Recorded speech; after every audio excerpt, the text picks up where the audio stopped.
Welcome to Vital Outdoors TV. I'm Trevor, and today I'm going to be discussing with you my top 5 soft plastics for bass fishing.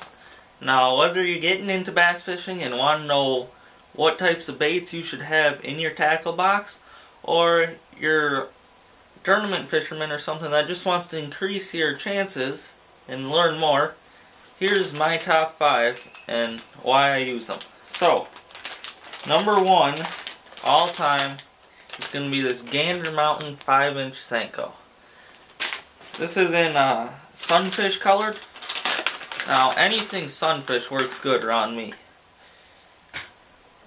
As you can see, it's got like an orange and kind of bluish greenish color on it, like a bluegill, and that works amazing.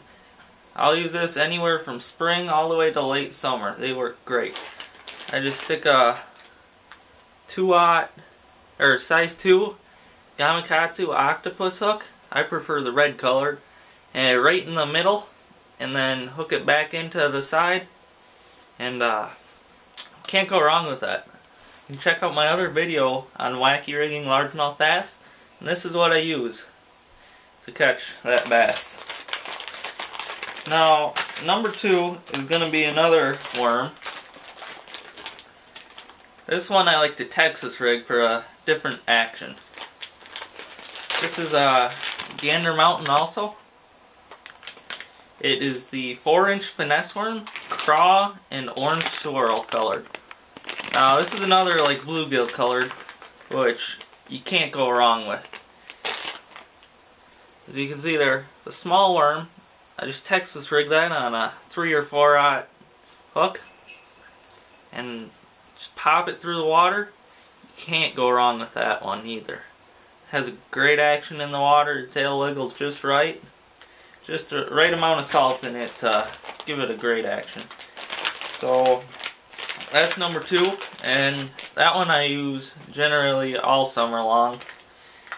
I usually do it weightless. A lot of guys will Texas rig with a bullet sinker on, but this one I just use weightless on a medium light to medium action rod, and it works awesome.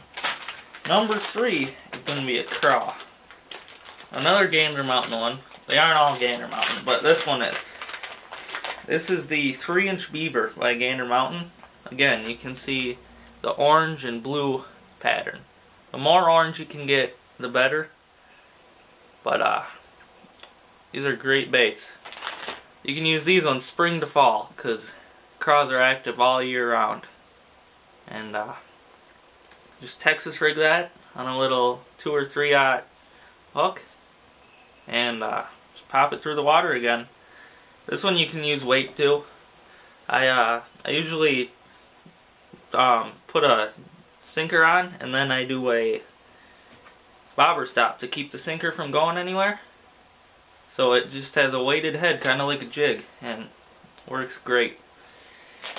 Next is the Loli Hawgtail. These are a new bait I got this year.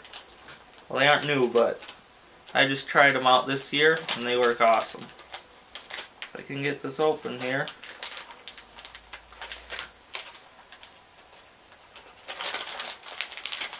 This is in a watermelon seed color. There we go. There you go. It's got all these ribs on it, which put off a lot of vibration in the water. It's got the 2 curly tails on it, and then the little claws. So it looks kind of like a craw, or a frog it could be too, but puts out a lot of water wake, a lot of vibrations in the water, and it's just a small bait. You can see there, it's like a 3-inch bait, but it works great in the water. I usually use this one in the spring when they're chasing the craws, and then early summer when the frogs come out. Number 5, the last one. This is another Gander Mountain bait. This is the 3.5-inch salty tube in buzz color. Now, any tube works, I just prefer anything with white in it. You can go with whatever brand you want, but white is a great color. And I like the black speckles in this, which give it a little shad looking. And what do? You can either rig it with a tube hook, tube jig, or you just stick it in and you got the lead internally, or you can Texas rig it and pop it through the weeds.